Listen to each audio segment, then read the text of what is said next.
Hello and welcome back to the box office, guys. Now, before we get going, I just wanted to announce that our website is officially live. Boxofficeboxing.com.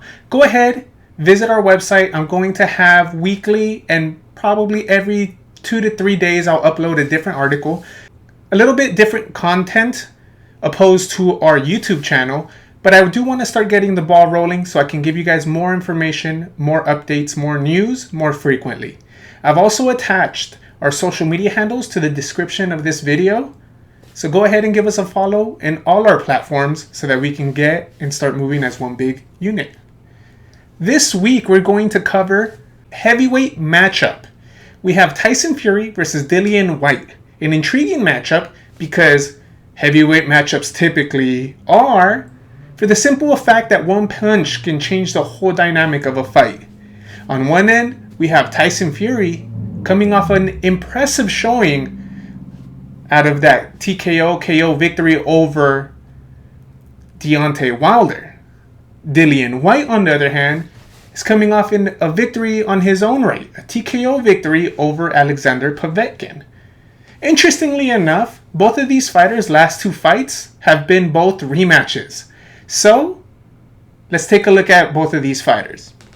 We're going to start off with Dillian Whyte, the Vegas underdog, and he's sitting at a plus 390, meaning you bet $100, and if he wins the fight, you get $390 in return, plus your $100 that they're holding for your bet being placed.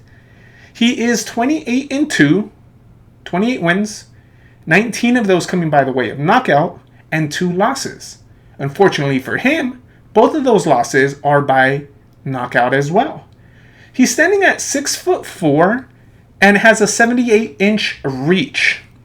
As I mentioned before, coming off the rematch against Alexander Povetkin, avenging his TKO loss after, interestingly enough, in that first fight, he knocked down Povetkin. He got a little too comfortable in there. Povetkin landed a mean uppercut and was able to finish off the deal before the rematch in which Dillian Whyte avenged that loss. He then had a unanimous decision against Maurice Wash, and then Oscar Rivas also was a unanimous decision victory. He's trying to play spoiler because Tyson Fury is looking for bigger and better things. He's actually trying to become undisputed heavyweight champion. And Tyson Fury is going to enter the ring at a minus 600, meaning you have to bet $600, and if he wins, you get $100 in return. He's entering the ring at 31-0 with 1 draw. 22 of those wins are coming by the way of knockout. He is entering the ring at 6'9". He is a towering, a mountain of a man, and he has an 85-inch reach. His last 3 opponents have been Deontay Wilder, in which he fought 2 times, stopped them both of the times. Fight of the Year candidates: Otto Wallin, unanimous decision prior to those 2 fights. Tom Schwartz, TKO in the second round. And right before those, it was the first fight that introduced us to the Deontay Wilder versus Tyson Fury trilogy, which ended in a split draw. So as I mentioned before, interestingly enough, both of these fighters are coming off rematches, and both of these fighters haven't hit the 12-round mark in their last 2 fights. Interestingly enough, the odds makers, I have here a little betting guide, don't see this fight going the distance, as going the distance is at a minus 290 if you believe the fight is going to not hit the 12th and final round. If you do believe the fight is going to finish after 12 rounds of boxing, that's sitting at a plus 210. Now let's take a look. As I've mentioned before, I made a little betting guide. The little bigger the fights, the sooner the odds come out, meaning that we can kind of give you a betting guide as far as methods of victory. For Tyson Fury, as I mentioned, he's a minus 600 Vegas favorite. For him to win by KO, he's sitting at a minus 135, depending what sportsbook you can find it at. The odds makers and the sportsbook do believe that he's going to win by knockout because a decision victory is actually sitting at a plus 240. Dillian Whyte, on the other hand, as I mentioned, money line is a plus 390. No matter what way, shape, or form he wins, if you bet $100 and he pulls off the victory, decision, or KO, 390 in return. Now, if you think he's going to win by TKO or KO within the distance, plus 480, meaning you bet $100, and if he manages to knock out Tyson Fury, you get 480 in return. This is where things get interesting and juicy for Dillian Whyte bettors. You believe he's going to win by decision, maybe knock him down multiple times, Fury's going to be able to survive, but Dillian Whyte gets the nod. It is sitting at a plus $2,000, meaning you bet $100, you would receive $2,000 in return. Now, if you believe the fight's going to be a draw, that's sitting at a plus $3,000 as well. Interestingly enough, the odds makers, and I like to look at these odds because it kind of gives you an idea of not what the boxing experts and the boxing fans are looking at. It kind of gives you an idea what the sports book is looking at. And Vegas gets it right a lot of the times. They have set the over-under for 9.5 rounds. So the odds makers and the sports books think something is going to happen around rounds 7, 8, 9, and 10 to put 9.5 as the over-under. If you think the fight's going to be under 9.5 rounds, which the sports makers do, that's sitting at a minus 133. You bet $133, and if the fight ends prior to the 9.5 mark of that 9th round, it's $133. You get $100 in return. Now, if you think the fight is going to go over 9.5 rounds, that's sitting at a minus 105. So the odd makers clearly see something happening towards the end of the fight, second half of the fight, championship rounds to be exact, that they see the tide turning. Interestingly enough, Dillian Whyte, I believe, is going to make things interesting then. We'll talk about that right now. Looking at the keys of victory, we're going to take a look at the Vegas underdog. Dillian Whyte, sitting in a plus 390. Key number 1 for you is going to be get to your distance where you can attack and be effective. But how are you going to do that, Dillian Whyte? Well, first and foremost, you got to have some head movement. He is a taller fighter. Obviously, we need to get close and get within your distance, within your range so that you can shoot. But move your head. All right? Come in behind that jab.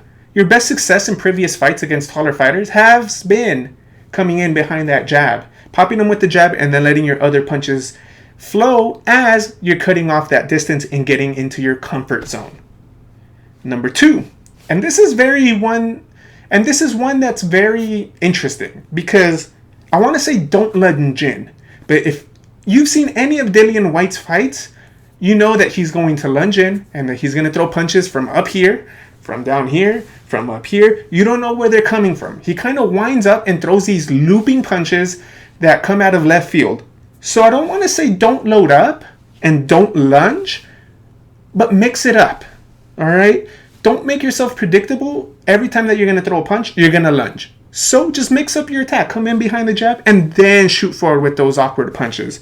Don't necessarily stop doing what you're good at, because if I were to tell you, Dillian Whyte, you can't lunge in, you can't throw these looping punches because you're going to leave yourself open for a counter, you're not going to listen to me, because Dillian Whyte, this is how you got to where you're at right now, landing these punches. You have a knack for making this an effective method to work towards your victory. So just don't become predictable. Don't become a one-trick pony that's going to be loading up from too far out. Make sure you get to your distance. Throw a jab. Stay nice and composed. Maybe throw a punch, a throwaway punch or two, and then come over the top. Then come with those uppercuts.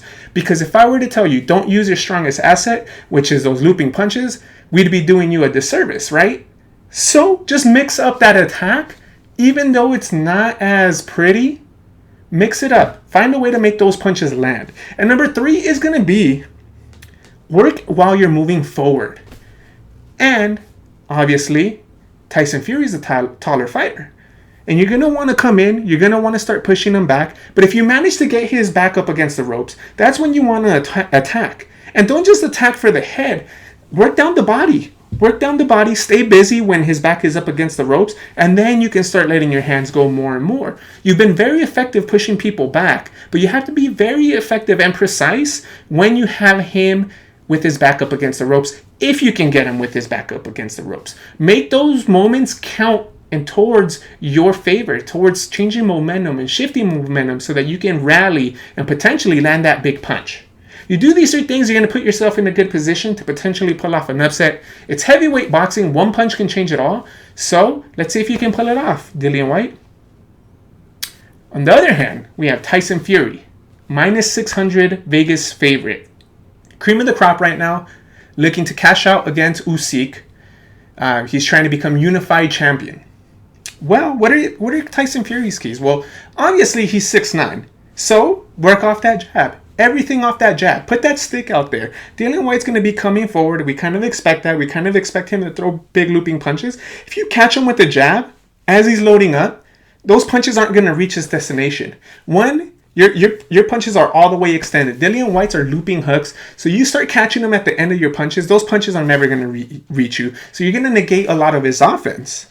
So work off that jab. And then once you start landing that jab, throw the 2. Throw that jab hook. You can start letting your hands go after you touch them with that jab. Number 2 is going to be footwork. This is very important, specifically for heavyweight boxing and being so tall. Because Tyson Fury, you're really tall. You look a foot taller than your opponent when you're in the ring. And it's easy for you to pull straight back because you're so tall. A lot of the times what doesn't work for a lot of fighters is they lean back, they get hit with the end of a punch. Now, you don't want to do that because being a heavyweight fight, he likes to lunge forward. You don't want to lean back. You want to step over and pivot out and angle out. So don't leave yourself in a susceptible position because you can and you have just leaned back. Always look to angle out. Jab, jab. If things get rough and tough, step over, pivot out, and go back to that jab and keep that distance.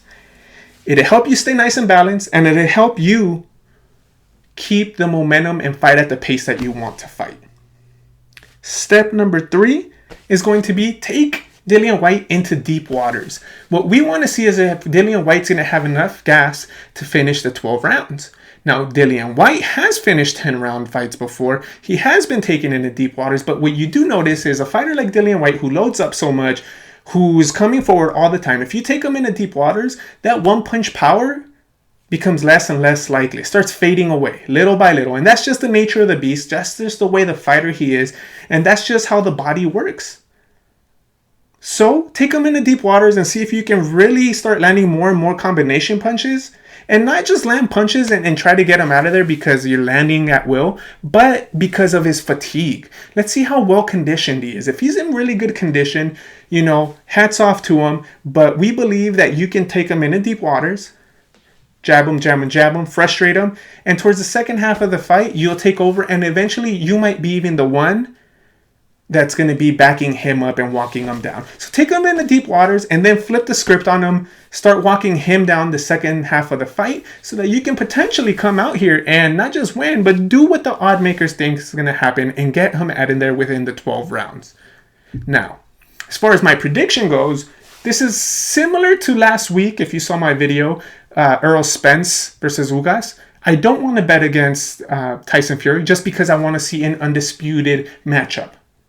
I want to see an undisputed heavyweight champion. It seems to be, guys, that we're in an undisputed season right now where the 147 might happen. 140 was undisputed. 147 might happen. 68 with Canelo might do 75. And now the heavyweights are getting into it. So it's definitely undisputed season, and I don't want to mess that up. So I'm going to go with Tyson Fury.